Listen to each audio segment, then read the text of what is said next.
En el nombre del Padre, y del Hijo, y del Espíritu Santo. Amén. Dios te salve María, llena eres de gracia, el Señor es contigo. Bendita tú eres entre todas las mujeres, y bendito es el fruto de tu vientre, Jesús. Santa María, Madre de Dios, ruega por nosotros pecadores, ahora y en la hora de nuestra muerte. Amén. En el nombre del Padre, y del Hijo, y del Espíritu Santo. Amén. Bien, pues el estudio de Jesucristo, la ciencia de Jesucristo, se le llama, en teología, se le llama cristología. La parte de la teología que trata con la persona de Jesucristo es la parte que queríamos dar en este pequeño curso que vamos a dar en estos días. La cristología, pues, es el tratado de Jesucristo. Por supuesto, no vamos a dar un curso de cristología, pero sí simplemente un esbozo utilizando, pues, el libro de texto, que es el que les damos a los niños y niñas de confirmación, a los alumnos de confirmación, y que me parece bastante equilibrado e interesante el seguir y profundizar un poquito en él. Este libro es el libro de la vida de la gracia del Ignatius Press, está editado en inglés y en español. Y este libro, pues, se puede adquirir. Nosotros lo tenemos en la oficina en inglés y en español. Pregunten a Marta si quieren más, pues se pueden pedir más. En realidad son solamente 7 lecciones las que dedican en todo el libro a la parte de la cristología de Jesucristo, y 2 lecciones que hablan de la extensión de Jesucristo, que es la Iglesia, que también me parecen muy, muy interesantes, si dieran tiempo a darlas, sobre la Iglesia católica y su relación con otras iglesias cristianas, no católicas. También es un tema muy interesante. Por tanto, la ciencia de Cristo es la cristología. Bibliografía, pues la más importante, por supuesto, es, si alguien quiere ir a la raíz, es Santo Tomás de Aquino, la Biblia en la Suma Teológica.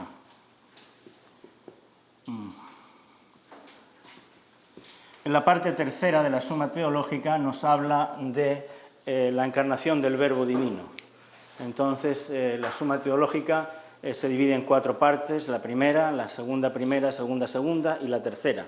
La tercera parte, las últimas cuestiones, son las que dedica sobre todo a la persona de Jesucristo, que es, pues, alguien que quiera realmente profundizar en lo que significa la cristología, pues ahí lo tiene. Hay un libro que lo voy a nombrar, lo voy a poner como referencia, aunque en realidad, pues, yo no lo he usado, pero lo utilizan mucho algunas referencias, de José Antonio Sayés. Este fue profesor mío, por eso lo cito. Se fue profesor mío en la Facultad de Teología de Burgos y lamentablemente falleció el año pasado. Un gran profesor. Sobre la cristología, el libro suyo se llama Señor y Cristo, editado en Pamplona, la Universidad de Navarra, en 1995. Bien, cuando he leído el libro yo ya era sacerdote, o sea, pero yo le escuché algunas de sus clases muy importantes, sobre todo una clase que nos dio, que recuerdo muy bien, que nos dio sobre los títulos de Jesucristo: el siervo de Yahvé, el Hijo de Dios, el Hijo de David, el Hijo del Hombre, y ahí explica, pues, muy bien en aquellas clases, que quizás, pues, mencionemos algo sobre ello. Otro de los libros que me parece muy interesante, que es más actual, es de Juan Andrés de Jorge, y es precisamente esto, Cristología. Está editado en Santiago de Chile y es muy, muy moderno, porque es del año 2016. Es fruto de las clases que El padre Juan Andrés de Jorge dio en la Universidad Católica de Santiago de Chile, en la Universidad de Teología. El padre Juan de Jorge fue compañero mío de teología, bueno, lleva 4 años delante de mí, es doctor en Derecho Canónico y fue profesor de teología por muchos años en la Universidad de Chile. Y como fruto de estas clases, pues ha escrito, se caracteriza por escribir unos tremendos ladrillos, increíble. Este es el primer tomo de Cristología, hay 2 tomos. Y luego aparte tiene un tomo de creación y elevación, tiene otro de escatología, tiene, en fin, agota el tema. Cuando se pone a estudiar un tema, lo agota completamente. Y bien, y por último, como he dicho, pues la vida de la gracia, de la gracia, el tomo 7 de Ignatius Press.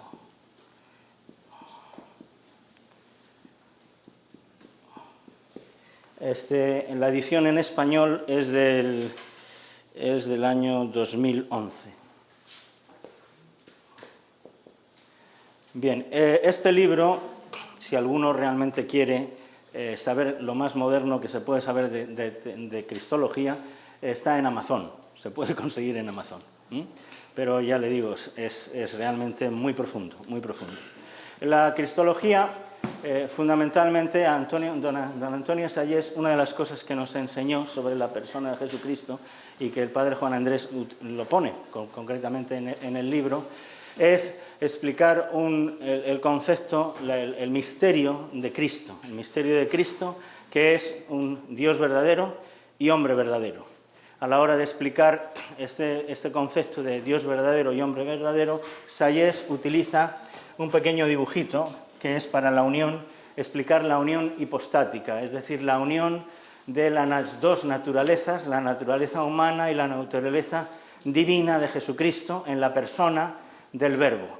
Jesucristo es una sola persona con 2 naturalezas. Nosotros somos una persona, una naturaleza. Los ángeles son una persona, una naturaleza. Dios es 3 personas y una naturaleza divina. Jesucristo, sin embargo, es una persona y 2 naturalezas. La explicación de la Santísima Trinidad está muy relacionada con el misterio de Jesucristo, de hecho está en el credo.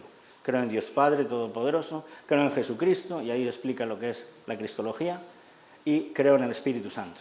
Entonces, de acuerdo a como entendamos el misterio de la Santísima Trinidad, Padre, Hijo y Espíritu Santo, así es como entendemos el misterio de Cristo, el misterio de Jesucristo hecho hombre.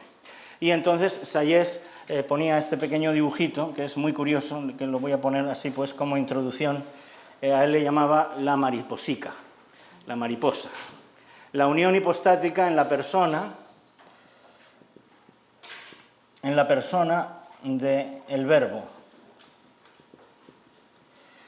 Entonces él pone aquí la naturaleza humana de Jesucristo y aquí la naturaleza divina de Jesucristo, unidas en la persona del Hijo. El Hijo de Dios es una persona divina, no una persona humana. Nosotros somos persona humana. Los ángeles son personas angélicas. Pero Jesucristo no es persona humana, es solamente persona divina, pero que tiene 2 naturalezas. Una naturaleza humana y una naturaleza divina, y por eso extiende esta última hasta el infinito. La naturaleza humana limitada, la naturaleza divina hasta el infinito. Bien, pues esto es un poco medio de introducción de que el problema de la Cristología pues es bastante difícil y bastante fuerte. Vamos pues con el primer capítulo, que es el de Jesucristo, nuestro Señor y Salvador. Pero para ello vamos al Mesías o el Salvador, podríamos llamarlo así, el Salvador prometido. El Salvador prometido. Bien. Ya desde los comienzos de la Biblia se nos promete un Salvador. Lo primero que la Biblia nos dice en el libro del Génesis es que después de la creación del hombre, Adán y Eva los pone en el paraíso y de alguna manera Dios permite que sean sometidos a un test, a una prueba. Y esa prueba la fallaron la prueba. En la prueba de podéis tomar de todos los árboles del jardín, del paraíso, excepto del árbol del bien y del mal. De todos los demás, incluso del árbol de la vida, que da la inmortalidad al hombre, podéis tomar de todos esos, menos del árbol del bien y del mal. Entonces, el relato del Génesis nos muestra cómo Eva es tentada por la serpiente, por el demonio, y el demonio pues le dice, mira, porque no, os ha dicho Dios, os ha prohibido Dios de comer de los árboles, en fin, conocemos la historia, y como ya Adán y Eva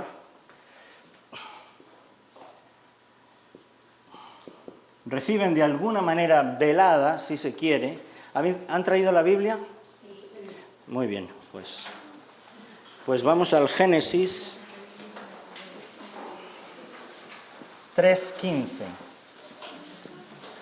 En el capítulo 15 del libro, el capítulo 3, versículo 15 del libro del Génesis, ahí Dios veladamente promete un redentor. Hay que estudiar mucho la Biblia para leer entre líneas, podríamos decir. La serpiente dijo a la mujer, no morirás. 3:15. Exactamente. El Señor Dios dijo a la serpiente, por haber hecho esto, maldita seas entre todas las animales y todas las bestias del campo. Te arrastrarás sobre el vientre y polvo comerás todos los días de tu vida. Pondré enemistad entre ti y la mujer, entre tu linaje y el suyo. Él te herirá en la cabeza, mientras tú le herirás en el talón. Y por eso aparece la Virgen María, en muchos la Inmaculada, aplastando la cabeza de la serpiente.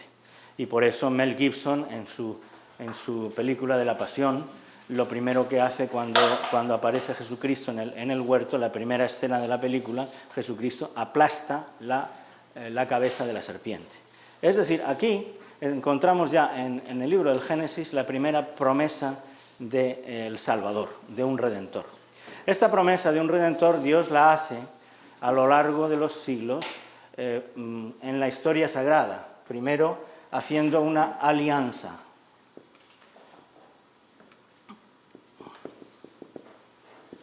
Una alianza con un pueblo. Este pueblo habría de ser el pueblo de Israel, primero con Abraham, la primera alianza que abre, que Dios le dice, te llamarás Abraham, que significa padre de multitudes, porque tus descendientes serán como las estrellas del cielo y como las arenas del mar. Le cambia el nombre. Abraham se llamaba Abraham, sin H, ahora es Abraham. Entonces, después de Abraham, su hijo Isaac también hace una alianza con él, la misma prácticamente, yo seré tu Dios y tu descendencia será eterna, etc. Tú serás mi pueblo. Después de la alianza viene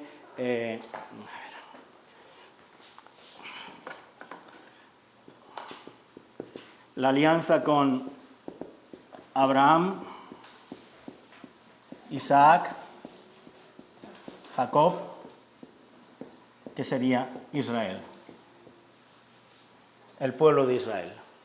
Y de Israel vendrían ya las 12 tribus de Israel, como ya estudiamos esto en el curso anterior que dimos sobre la Biblia. De esas 12 tribus de Israel, una de las tribus es la tribu de Judá. Y ya al principio pues ya se habla de que Israel será el pueblo elegido y que será de Judá de donde descenderá el Mesías o el Salvador. Dios envía a los profetas para preparar la venida del ungido. El ungido es la primera, en griego es Cristo, Christus. ¿Ok? De ahí que sea Jesucristo es Jesús el Cristo, y ya acaba el nombre Jesucristo. La palabra Christus en hebreo sería el Mesías, entenderían ellos como el Mesías. Aparece por primera vez en el Salmo 2, por primera vez en la Biblia, en el Salmo 2, versículo 2, habla del ungido de Yahvé.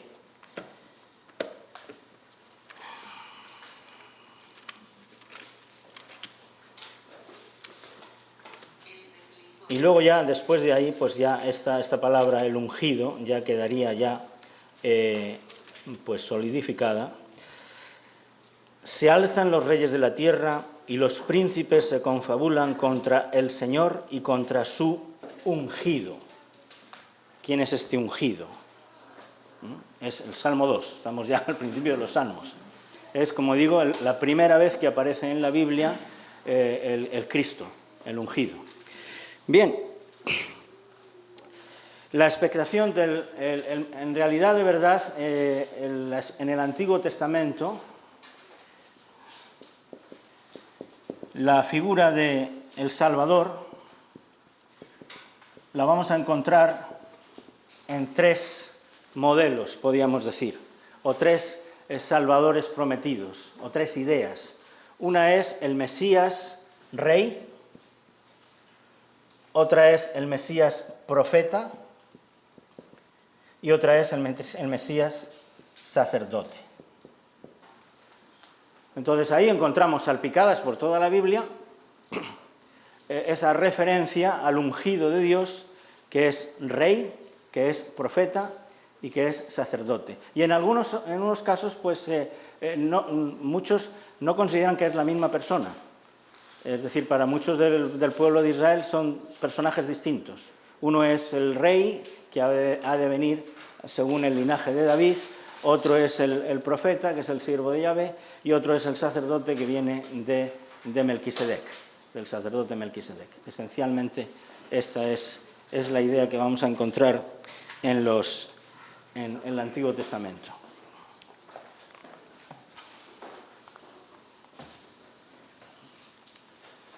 El Mesías como rey lo encontramos, en primer lugar, en la profecía de Natán. En esta profecía de Natán es muy conocida la promesa de Natán, el profeta Natán, a David, en el segundo de Samuel 7, 8, 16. La profecía de Natán la hemos leído muchas veces, aunque, como digo, aquí no se menciona el Mesías, pero sí se menciona el prometido, el Salvador prometido como rey. ¿Okay? 7. Vamos a ver si encuentro aquí la segunda de Samuel. 7, 8, 10. Si alguien lo tiene y se me adelanta, lo puede leer.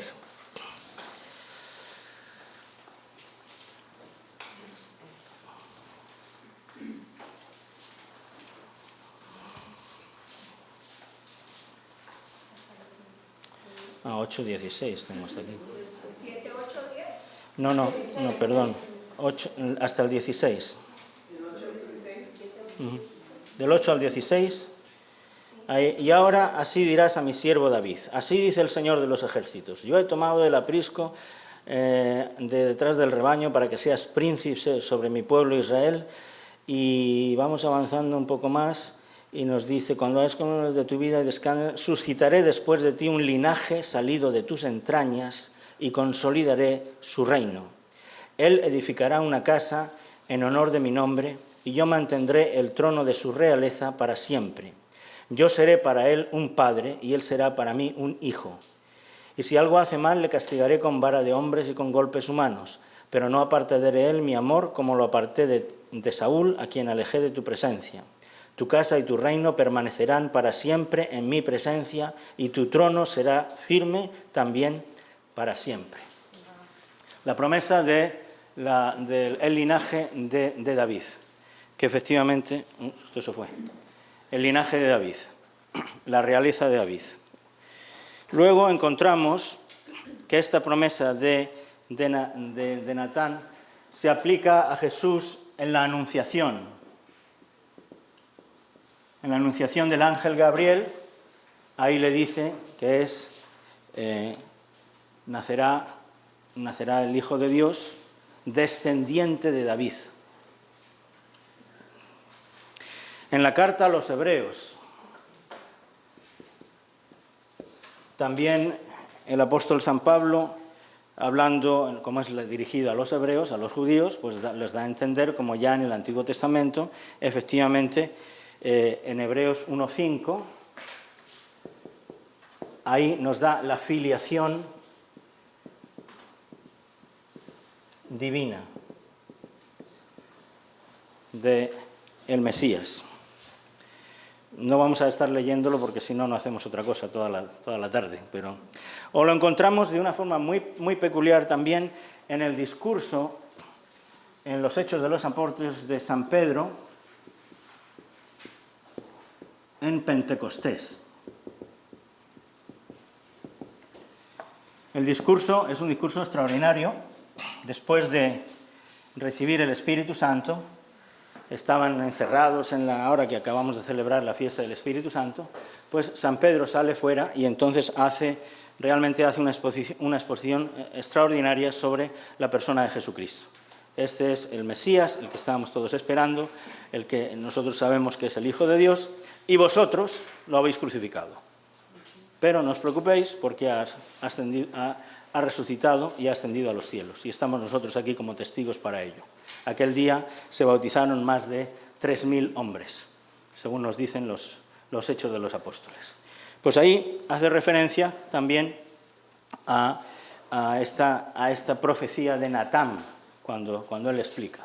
¿Os acordáis cuando el rey Natán le dijo a David que su linaje sería? Pues este es hijo de David, es descendiente de David. Luego lo encontramos también referencias a esta profecía de Natán, del linaje de David, que el Mesías vendría de David, en los salmos, se llaman salmos reales. Los salmos reales porque se refieren al rey, ¿ok? Aquí hay bastantes salmos reales. Está el Salmo 89, que hace énfasis fundamentalmente nos presenta a ese linaje de Laís, y es un lamento de que efectivamente Dios había prometido un rey. Y entonces en los salmos dice, Dios mío, nos has prometido un rey, eres todopoderoso, etcétera, etcétera, pero al final del salmo se lamenta de que ese rey no aparece por ningún lado. Es que Dios nos ha abandonado, es que Dios nos ha dejado. Lo pueden leer.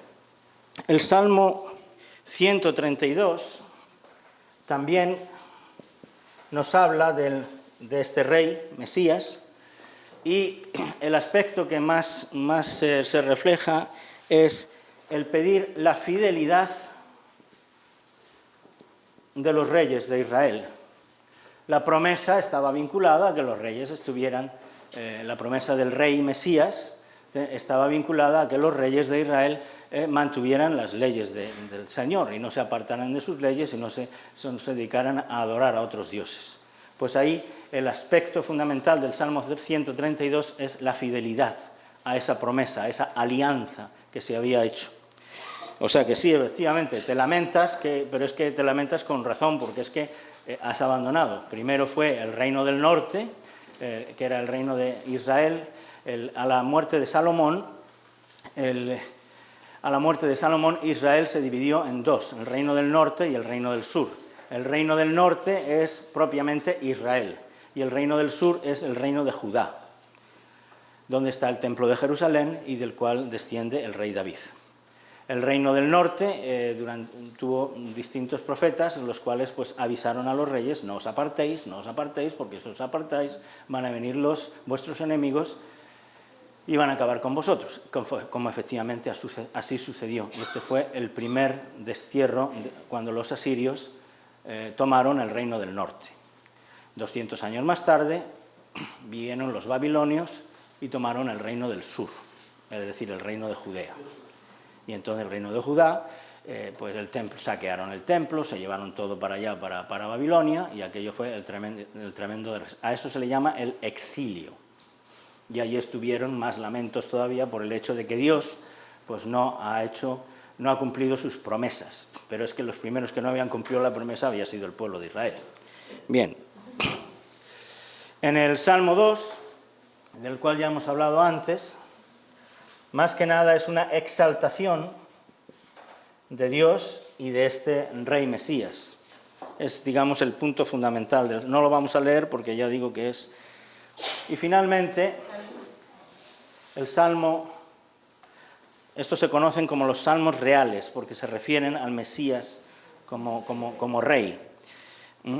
El Salmo 72, en el cual pues ya aparece un aspecto más espiritual. Un rey espiritual, un rey lleno de virtudes, en contraste con los reyes que tenían en Israel, que de virtudes brillaban por su ausencia, y precisamente por eso Dios les castigaba. Pero no, aquí está hablando de que este Mesías rey que va a venir es un rey espiritual, lleno de virtudes, y que además defenderá a los pobres. Bien, esto en cuanto a los salmos reales. Otro punto que aparece en el Antiguo Testamento, en el concepto de, como digo, de rey, Mesías rey, es en los profetas.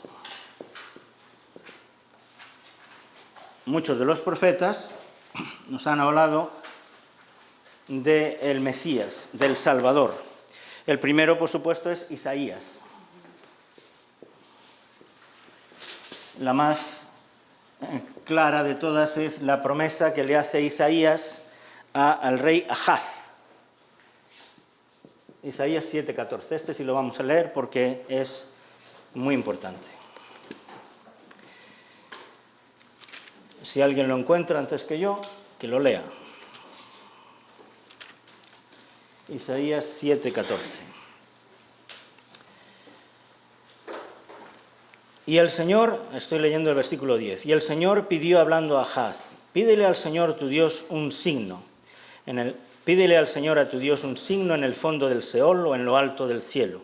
Pero Ahaz dijo: no lo pediré y no tentaré al Señor. Entonces respondió: escuchad, casa de David, ¿os parece poco cansar a los hombres para que canséis también a mi Dios? Pues bien, el propio Señor os dará un signo. Mirad, la Virgen está encinta y dará a luz un hijo, a quien pondrán por nombre Emmanuel. Aquí viene el nombre Emmanuel, que es el mismo nombre que luego después el ángel le dice a José en el sueño, cuando se le aparece al ángel y le pondrás por nombre Emmanuel, que significa Dios con nosotros. ¿Okay? Este es un pasaje muy importante, porque claro, está hablando de una profecía, esto es en tiempos de Isaías, que son pues 1000 años antes de Jesucristo, que efectivamente, bueno, 1000 años no, son muchos, 800 pongamos, 800 antes de Jesucristo, que está diciendo que una virgen concebirá y dará a luz un hijo y le pondrá por nombre Emmanuel, que significa Dios con nosotros. Ahí ya se está revelando algo más misterioso sobre este Salvador prometido, que es de alguna manera de filiación divina, aunque todavía eso no se ha extendido, ¿no? Bien. Después Isaías también nos hace una descripción con plenitud de las virtudes de este Mesías. Lo vamos a encontrar en Isaías 11, que son los famosos dones del Espíritu Santo. Cuando hablamos de los dones del Espíritu Santo, a ver si no me he equivocado al tomar la nota. Isaías 11, saldrá un vástago de la cepa de Jesé y de sus raíces florecerá un retoño. Sobre él reposará el Espíritu del Señor. Y aquí es donde vienen los dones del Espíritu Santo, si se dan cuenta. Sobre él reposará el Espíritu del Señor, espíritu de sabiduría y de entendimiento, espíritu de consejo y de fortaleza, espíritu de ciencia y de temor del Señor. Y lo inspirará con el temor del Señor, no juzgará según las apariencias, ni decidirá según los rumores, sino que juzgará con justicia a los desvalidos y decidirá con rectitud a favor de los pobres de la tierra. Es decir, aquí ya no está siendo tanto un rey Mesías, un rey como un líder militar. Se está desviando de una idea que, sin embargo, en los tiempos de Jesucristo, pues era la más normal. O sea, ellos pensaban en el Mesías, hasta los romanos también pensaban en eso. Ese supuesto Mesías que había de venir era el rey. Cuando le preguntan a Jesucristo, ¿eres tu rey? Pues esto es, si se declara rey, es sedición, porque no puede haber otro rey más que el César. Era un rey político, un general de un ejército que llega y les va a liberar del yugo de los romanos. Sin embargo, esto no es lo que aparece en Isaías. Isaías va por otra línea, va por otro lado. Es un rey en el cual está el Espíritu del Señor. Un espíritu de ciencia, un espíritu de fortaleza, un espíritu de justicia, los dones del Espíritu Santo, ¿verdad? Los pueden reconocer ahí. Bien, también encontramos en el profeta Miqueas, capítulo 5, versículo 1. Pues ahí es muy importante ese pasaje porque ahí nos dice que el Salvador prometido nacerá en Belén de Judá, oh Belén Éfrata. En modo alguno eres tú la menor de las ciudades de Israel, porque de ti saldrá un caudillo. El Mesías, el Señor, en Belén de Judá. Eso luego después aparece también en el Nuevo Testamento, en el Evangelio de San Mateo, cuando los reyes le van a preguntar al rey Herodes dónde va a nacer el Mesías, o dónde va a nacer porque han visto su estrella. Y entonces ahí alguno dice, pues de eso es de lo que se trata. La figura de Jeremías, el profeta Jeremías, en el capítulo 23 también habla, antes del exilio. Esto estoy aquí resumiendo bastante. Estoy aquí resumiendo bastante lo que el padre Juan Andrés dice en este libro. Es un tremendo resumen, para que vean cómo agota el tema. Y explica todos y cada uno de estos elementos fundamentales. O sea, alguien que quiera realmente profundizar, pues después de una hora ya te duele la cabeza. Jeremías 23 es antes del exilio, habla del Mesías rey. Jeremías, Ezequiel, el profeta Ezequiel, durante el exilio, cuando están deportados. También habla, claro, en este caso, pues el tono es decir, pues que efectivamente están deportados en Babilonia, pero llegará un rey que los va a salvar y los volverá. Hasta el punto que cuando el rey de los persas, Ciro el Grande, conquista Babilonia y permite a los judíos volver a Jerusalén y reconstruir Jerusalén, para muchos Ciro es el Mesías. Es curioso, en el pueblo de Israel. Pero Ciro, ya saben un poco la historia, como después Ciro siguió conquistando y sus hijos Jerjes y Artajerjes siguieron conquistando, entraron en Grecia, tuvieron las guerras con los griegos, etcétera, etcétera. Pero Ciro, curiosamente, para el pueblo de Israel aparece como si fuera ese Mesías prometido, que Ezequiel habla durante el exilio que había de venir a salvarles.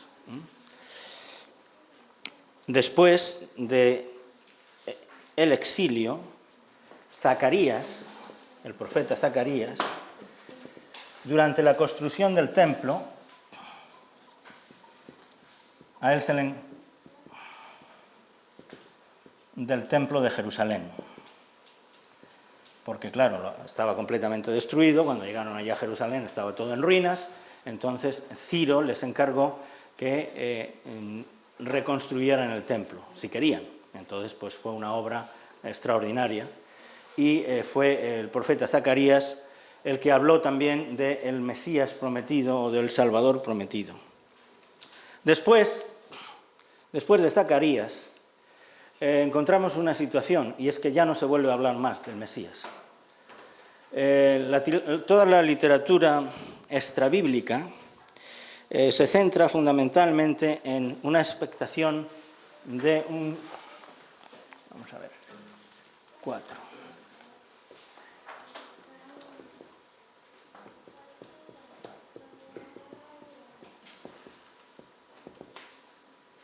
Extrabíblica. Fuera de la Biblia, pues claro, la gente empieza a escribir y ponen cosas y van escribiendo cosas que podían ser inspiradas, pero no lo son, los libros apócrifos, que encontramos muchos de ellos, en los cuales hay una expectación de Mesías como político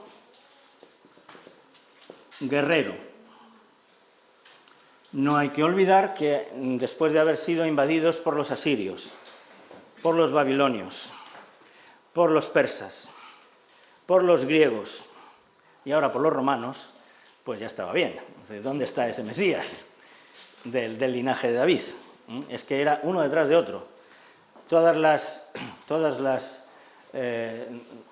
los grandes imperios, pues no sé por qué, se iban a parar a Palestina.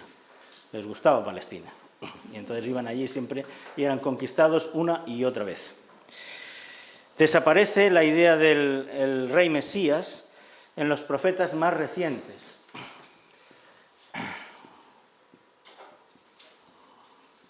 Esta idea en los profetas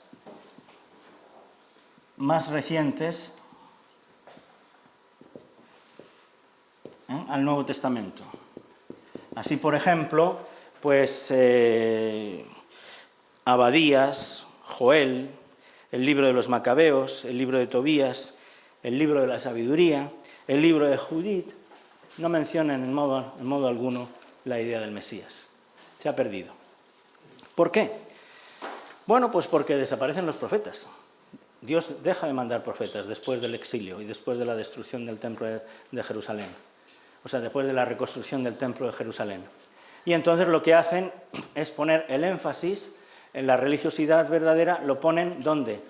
En la ley, en el cumplimiento de la ley y en el templo, la adoración al templo. Pero ya los profetas ya no eran los intermediarios entre Dios y los hombres. Ya para hacer la voluntad de Dios ya no estaba en seguir las enseñanzas de los profetas, sino seguir las enseñanzas de la ley.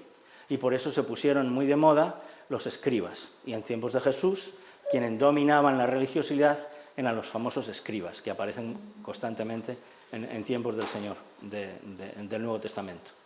Los escribas prácticamente eran los que tenían el derecho de interpretar la Sagrada Escritura y el templo. Esos dos elementos son fundamentales. Y entonces ya la idea del Mesías Rey se va desvaneciendo. O se queda en la literatura extrabíblica como un político, un guerrero que ha de venir a quitarnos del yugo primero de los griegos, y en el caso de los macabeos, por ejemplo, la revolución de los macabeos, o en el caso de los romanos. Es curioso cómo esta literatura extrabíblica aparece, ya fuera del hecho de que sea Mesías o no, el concepto nacionalista. Estamos buscando a un rey que nos saque del yugo. Incluso se menciona a Pompeyo. Es curioso. Se le dice que ese Pompeyo fue el general romano que conquistó Palestina, que fue enemigo luego del César, de Julio César. Pompeyo fue, que por cierto era español, fue el que conquistó Palestina. Pues ya en esa literatura se habla de cómo el Mesías o el rey Mesías va a venir y va a vencer a Pompeyo con sus legiones, con todas sus legiones. Claro. También lo encontramos en la literatura de Qumran, sin embargo, Esto luego lo diremos, pero como saben, en el Mar Muerto aparecieron tremenda cantidad de manuscritos, algunos de ellos datados de antes de Jesucristo, en los cuales aparecían los libros de la Biblia, varios de los libros de la Biblia, antes de Jesucristo. Y en estos manuscritos de Qumran, ahí encontramos ya también la expectación del Mesías, el Mesías prometido. Y ese Mesías, pues, tiene, sin embargo, un aspecto más sacerdotal, aunque también aparece el Mesías rey. O sea, la idea del Mesías rey en los tiempos inmediatos a Jesucristo. Hay quien dice incluso que San Juan Bautista, de alguna manera, estaba relacionado con estos que eran los esenios, que vivían alrededor del Mar Muerto. ¿Okay? Luego, la apocalíptica apócrifa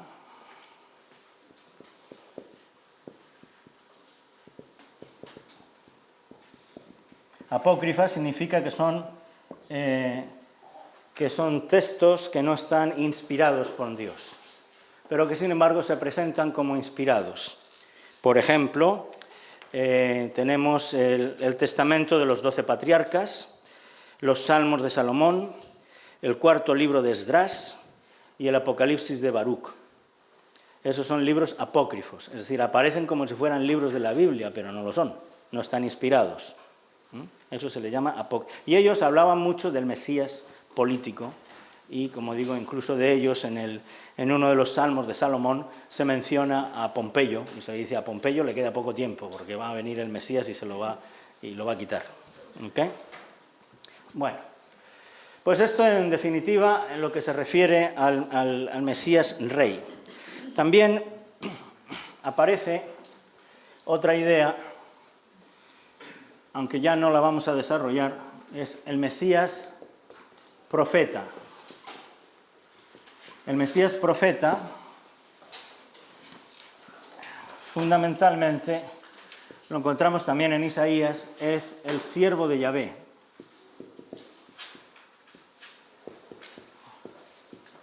La característica esencial de este profeta, del siervo de Yahvé, es el hecho de que es, como todos los profetas, mediador, como el prototipo del profeta es Moisés, ¿no?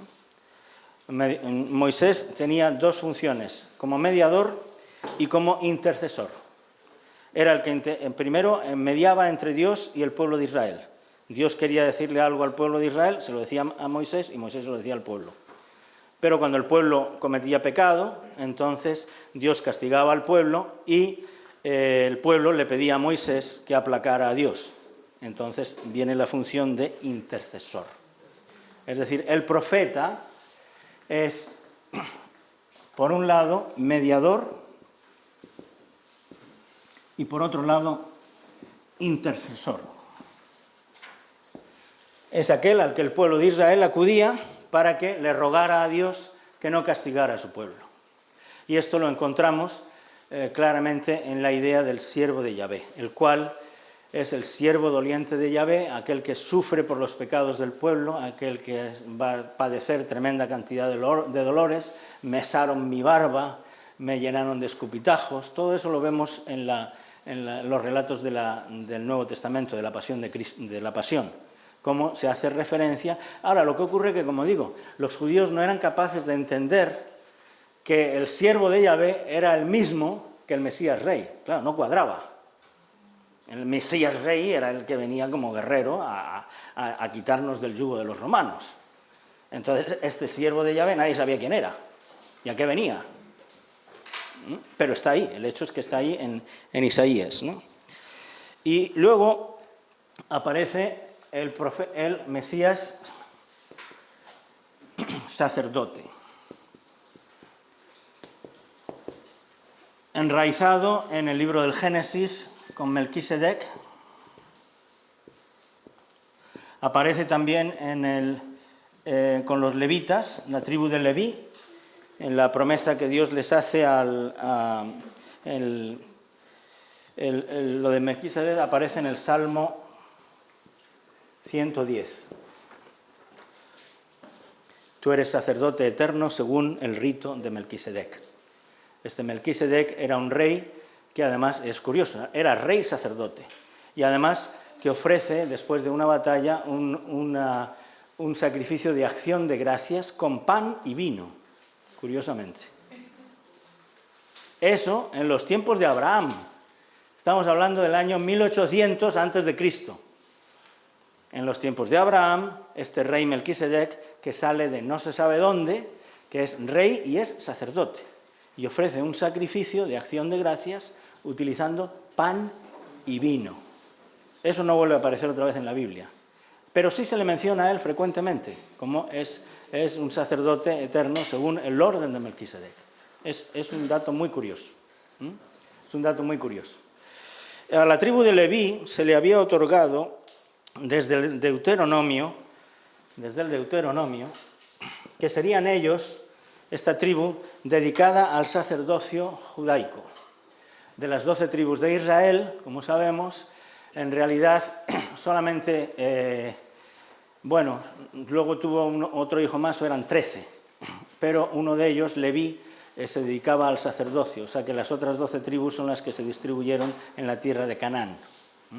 Leví, la tribu de Leví, se repartía por todas partes, porque eran los que ejercían, no tenían una tierra propia. Y fue a la familia de Sadoc, a la cual se le promete, a esta familia se le promete su linaje futuro, que Dios protegerá ese linaje de sacerdocios. Bueno, todo esto así se mantiene durante muchos años hasta el asesinato de Onías III, que era un sacerdote de Leví que fue asesinado en el templo, del cual se habla también en el Nuevo Testamento. Y como después de este asesinato, ya parece que el linaje se pierde, el linaje de los sadoquitas ya dejan de ser los esenciales en el culto divino, pero sigue la tribu de Leví. Jesucristo, sin embargo, no era de la tribu de Leví, era de la tribu de Judá, porque era de David, descendiente de David. Es un nuevo sacerdocio, y ese nuevo sacerdocio está en ese sentido. En Qumran, de nuevo, aparece muchos escritos en los cuales Mesías sacerdote es esencialmente sacerdote. Y ya hay una cita que no sé si es de... No es de Sayés, pero es de un escritor que encuentra entre los testimonios de Qumran, una de las cosas curiosas es el paralelismo que ponen entre el rey Mesías y el rey sacerdote, o al revés, el rey sacerdote y el rey Mesías, y lo comparan al sol y la luna. El rey sacerdote es el sol, el rey Mesías es la luna. Y es curioso que eso aparece como dos individuos completamente distintos. En Jesucristo se van a reunir los tres: el profeta, el rey y el sacerdote, exactamente. ¿Ok? Bien. Bueno, volvemos otra vez al librito.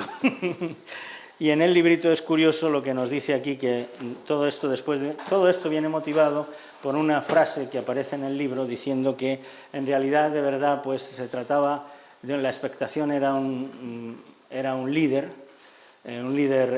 político, y entonces yo he querido investigar un poco qué significa eso de que era un líder político y cuáles eran realmente lo que esperaba el pueblo de Israel. Y lo que más me ha llamado la atención ha sido ese hecho de que, a pesar de que en los Salmos aparece el rey no como un rey guerrero, sino más bien un rey virtuoso, y como un profeta y como un sacerdote, sin embargo la tendencia en los tiempos de Jesús era la de un líder. ¿Por qué? Dice el padre Juan Andrés. La razón es porque ya no hubo más profetas después de Zacarías. Entonces, en los tiempos desde la reconstrucción del templo de Israel hasta, y no es solamente Seller el que ha dicho eso, también lo leí en otro libro de la moral del Nuevo Testamento, en el cual habla de eso. La moralidad del pueblo de Israel se había dejado completamente seducir por los escribas, que eran los que dominaban. Ya el amor a Dios ya no era tan importante, sino el cumplimiento de la ley. Eso era lo que contaba. Y es lo que Jesucristo, pues cuando viene a decirle, no se trata del cumplimiento de la ley, se trata de amar a Dios. ¿En cuál de los mandamientos es el más importante? Porque tenían miles de mandamientos. Amarás a Dios sobre todas las cosas y al prójimo como a ti mismo. Y el escriba se queda, tienes razón, Señor, al decir eso. Y es un escriba el que viene a preguntarle eso. Bueno, pues notas características del Mesías según los profetas. Pues aquí en el librito este de aquí vienen cosas muy, muy curiosas. Nos dice, por ejemplo, que es miembro de la tribu de Judá, eso está claro.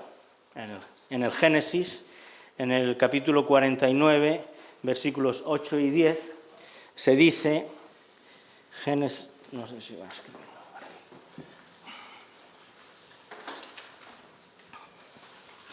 En resumen, ¿no? Podríamos decir, resumen. Según los profetas, este Mesías esperado, este Salvador prometido, en primer lugar es de la tribu de Judá.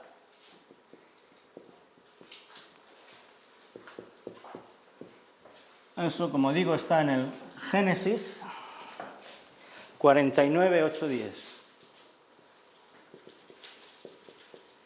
Vamos a leerlo.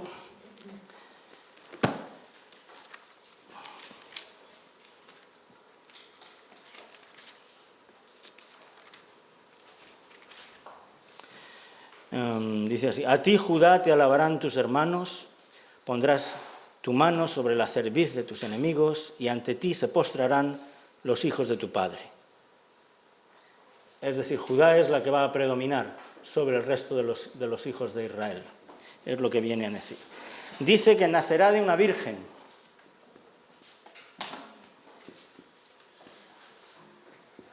Eso lo hemos visto ya en la profecía de Ahaz, ¿no? Isaías 7:14. No lo ponemos, pero ya lo hemos mencionado. Que nacerá en Belén.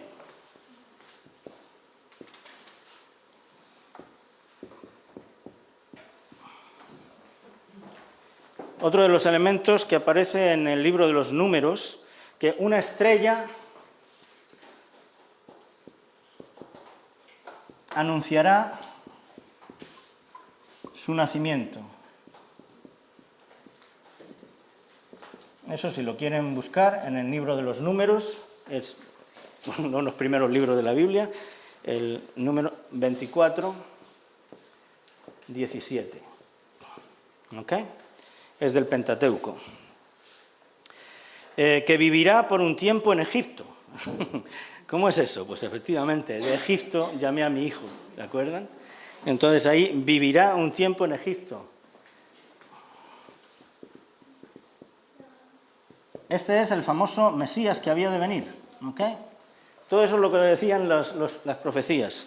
Que además predicaría la buena nueva a los pobres y a los humildes.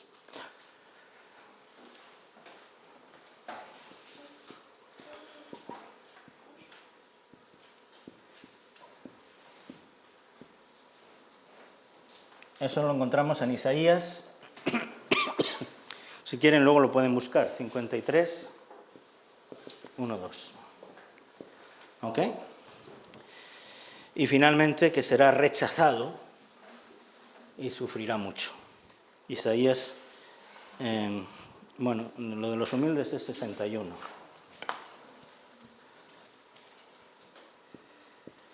Uno, 3, y que será rechazado por su pueblo y además sufrirá mucho. También eso aparece en Isaías 53, la nota que había dicho antes. Bueno, caramba, ¿a quién reconocemos aquí? Todos estos datos, ¿de quién están hablando? Es curioso.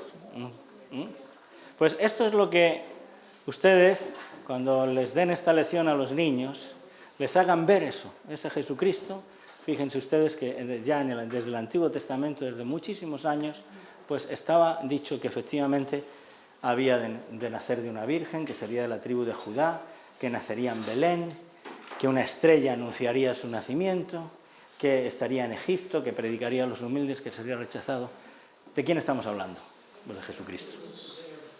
¿Ok? De Jesucristo.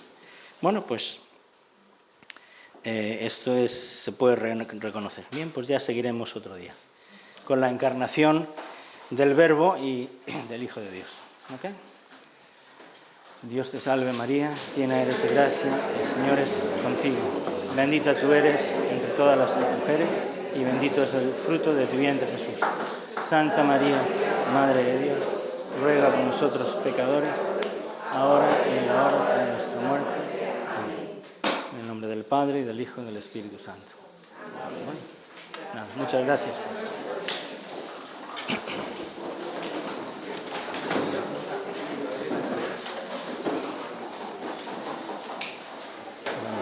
Bien, esto aquí ha habido...